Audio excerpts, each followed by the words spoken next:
بسم اللہ الرحمن الرحیم۔ السلام علیکم۔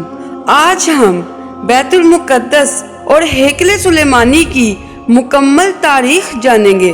بیت المقدس کی فتح کو حدیث پاک میں قیامت کی نشانی کے طور پر بیان کیا گیا ہے۔ بیت المقدس مسلمانوں کا قبلہ اول ہے۔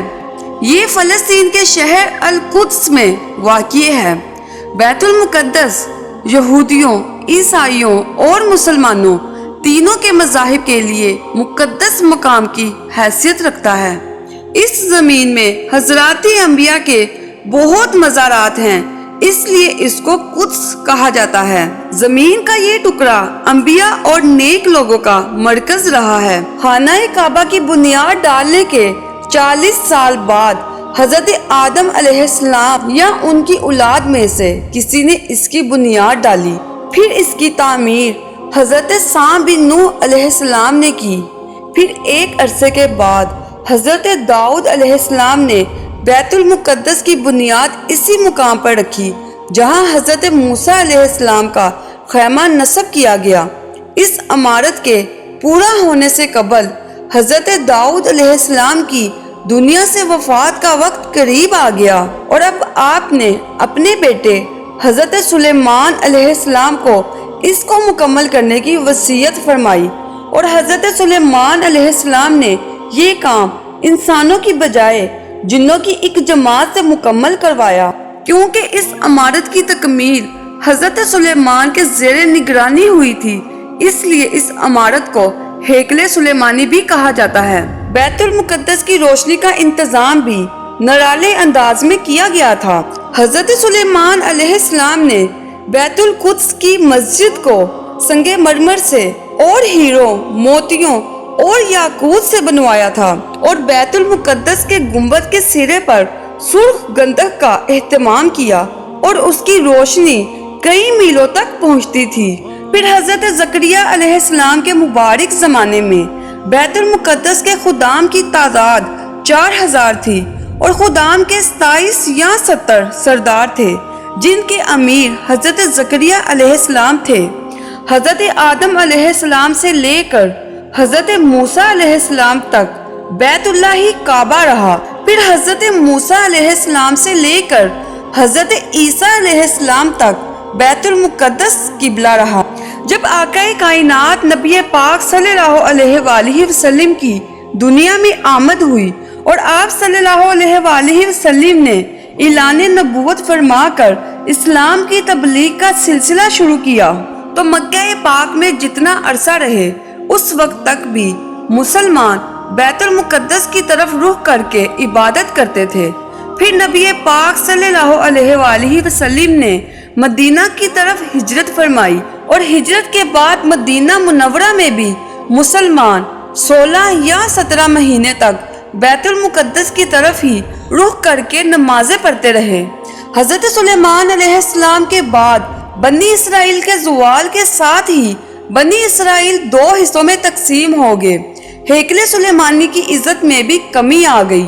ویسے تو ہیکل سلیمانی پر کئی حملے ہوئے، مگر ایران کے بادشاہ بخت نصر نے جو فلسطین پر حملہ کیا تھا اس میں ہیکل سلیمانی کو مکمل طور پر مسمار کر دیا اور بڑے پیمانے پر یہودیوں کا قتل عام کیا۔ تورات کو بھی جلا دیا گیا۔ اس وقت یہودی غلاموں کو دریائے فرات کے کنارے آباد کیا گیا اور انہوں نے اس بستی کا نام تل ابیب رکھا۔ اس کے بعد ایران کے پہلے کسرا خسرو نے یہودیوں کو واپس فلسطین جانے کی اجازت دے دی، تب وہ جنوبی فلسطین میں آ کر آباد ہوئے اور ہیکل سلیمانی کی از سر نو تعمیر کی، لیکن یہ تعمیر بھی زیادہ عرصے تک قائم نہ رہ سکی، اور 70 عیسوی میں روم کے بادشاہ توتس نے ایک مرتبہ پھر ہیکل سلیمانی پر حملہ کیا اور اسے مسمار کر دیا، اور یہودیوں کو فلسطین کے جنوبی حصے سے بھی نکال دیا۔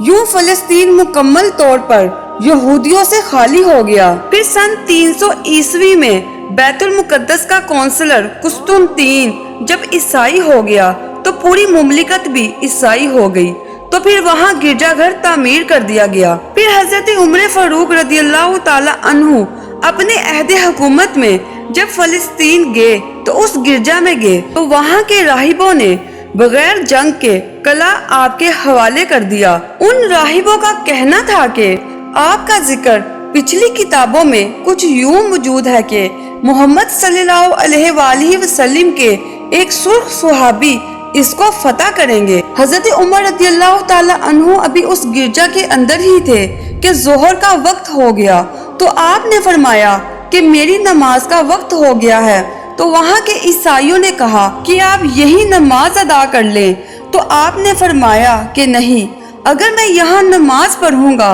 تو اس سے بھی مسلمان مسجد بنا لیں گے۔ پھر آپ باہر گئے اور وہ چٹان جہاں سے حضور پاک صلی اللہ علیہ وآلہ وسلم کو معراج ہوا تھا، اس چٹان پر بہت گرد و غبار اور کچرا پڑا تھا۔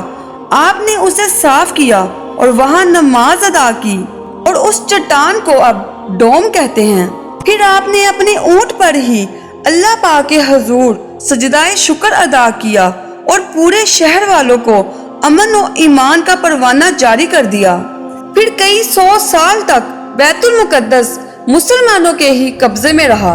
پھر تقریباً 11 صدی عیسوی میں بیت المقدس عیسائیوں کے قبضے میں چلا گیا، جسے سلطان صلاح الدین ایوبی نے 1187 عیسوی میں دوبارہ فتح کیا اور بیت المقدس دوبارہ مسلمانوں کے قبضے میں آ گیا، اور پہلی جنگ عظیم تک ترکی عثمانیہ خلافت کے زیر انتظام رہا۔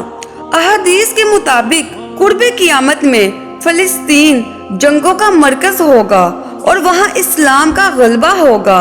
حضرت عیسیٰ علیہ السلام کا نزول بھی انہی علاقوں میں دمشق کے مشرق میں سفید مینار کے پاس ہوگا، اور وہ دجال کو باب لد کے پاس قتل کریں گے۔ باب لد فلسطین کے علاقے میں بیت المقدس کے قریب ہے، اور اس طرح فتنہ یاجوج ماجوج کی ہلاکت بھی بیت المقدس کے قریب جبل الخمر کے پاس ہوگی، اور قیامت کے قریب وہ وقت بھی آئے گا جب ایک مومن جماعت کے ہاتھوں مسلمان بیت المقدس میں سلام کا جھنڈا نصب کریں گے، اور اللہ پاک ہمیں پھر سے قبلہ اول نصیب فرمائیں گے انشاءاللہ۔